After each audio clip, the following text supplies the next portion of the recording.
We are living in a time where technology and materialism have become a driving force that continues to pull us deeper and deeper into a society where we feel disconnected, distracted, isolated, and afraid. Now, with the emergence of AI, it's important for us to remember that we are not just passive participants. We're stakeholders. And most importantly, we're creators of our reality. Welcome back to another episode. As we keep sinking into this technological and materialistic society that's focused more on profits over people, I feel like we're being distracted in a way. There's like this quartet that played while the Titanic was sinking. I feel like they're playing right now. Our attention is deliberately being pulled towards sound bites and shallow commentaries and celebrity dramas and actually just this overall sense of survival. We live in so much fear about what's going to happen next. What does the future hold for us? But here's the thing. These distractions keep us from seeing the bigger picture, how these forces shape our lives and our futures. When survival is our primary focus, we lose sight of the very thing that is causing the survival mode in the first place. And I know we're hearing a lot right now about the technological advancements of AI, and we might even have discussions, occasional discussions around this, or we may have some really strong opinions. Some of you have said that you don't know enough yet. So, you're not sure what's going to happen, but you don't feel like it's going to be good. There's some of you that say you see the benefits of it, but you're still concerned about the effects that it will have on jobs and energy resources. And then there's some of you that are just downright dystopian.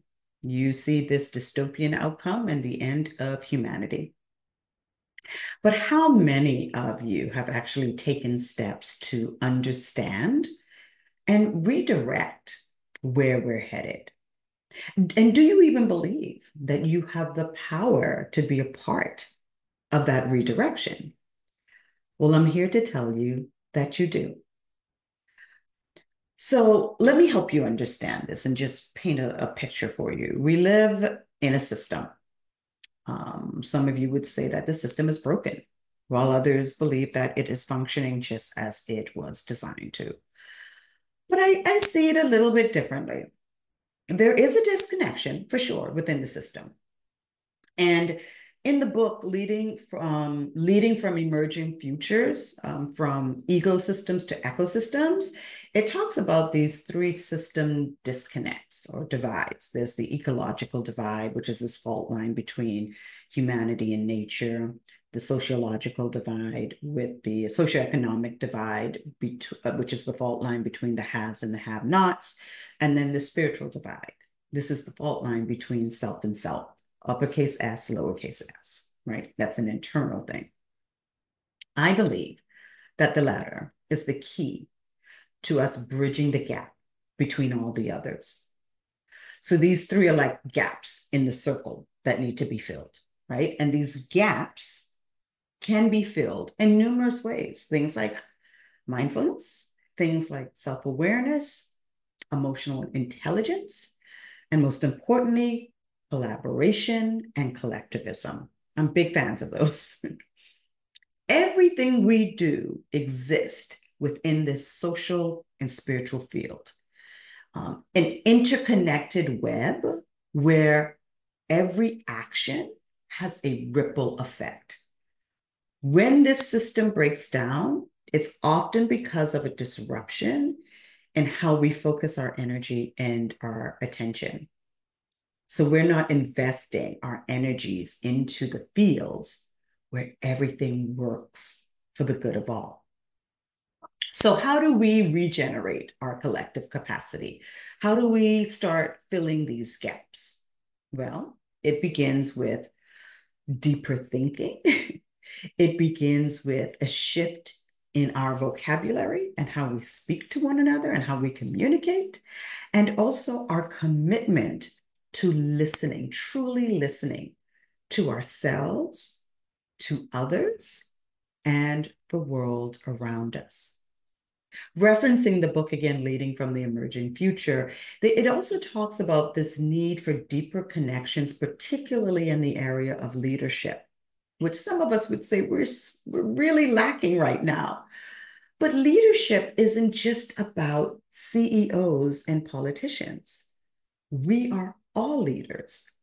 So, through self awareness, self realization, and ultimately self actualization, we will begin to understand our role in this system and the impact that we have on each other. So, let me talk a little bit about AI and the technologies. I'm really fascinated by this, and I think that there is a way that we can work together and it doesn't have to end up being uh, dystopian, as some people think. But as we continue to build technologies, and they will be built, okay, this is just what the future is, especially with AI, we must approach it with a sense of responsibility. I use this word a lot.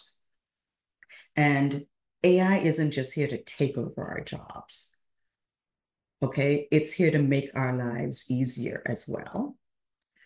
And instead of us envisioning a future where AI helps us look, instead, we actually want to envision a future where AI will help us to look at ourselves, to look inward, to ask us the hard questions about our existence and decisions we make.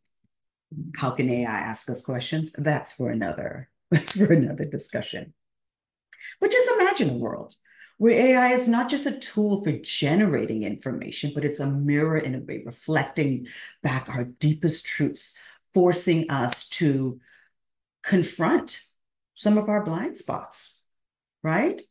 Too often we perceive social reality as something that's happening outside of us, disconnected from our inner selves.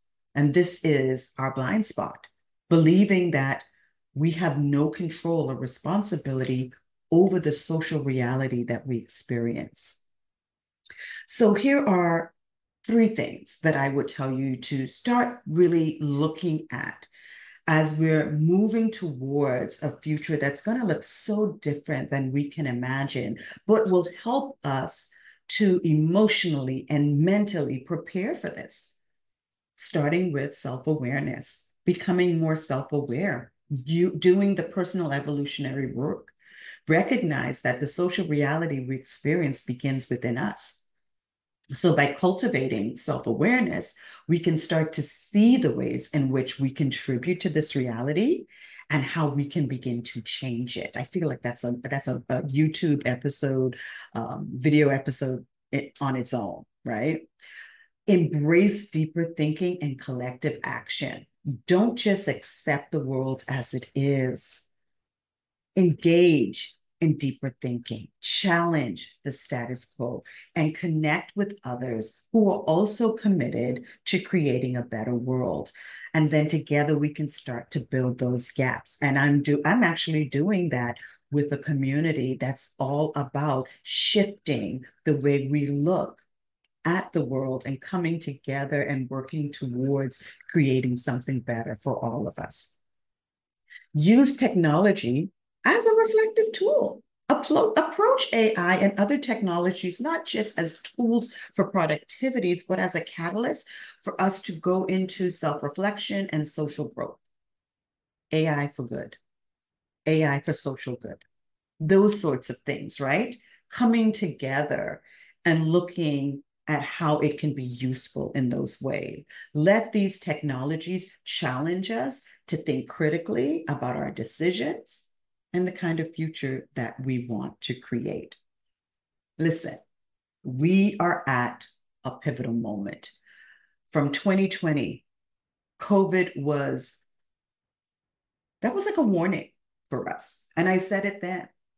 We are at a pivotal time where the decisions that we make and how we focus our energies will determine what our future looks like.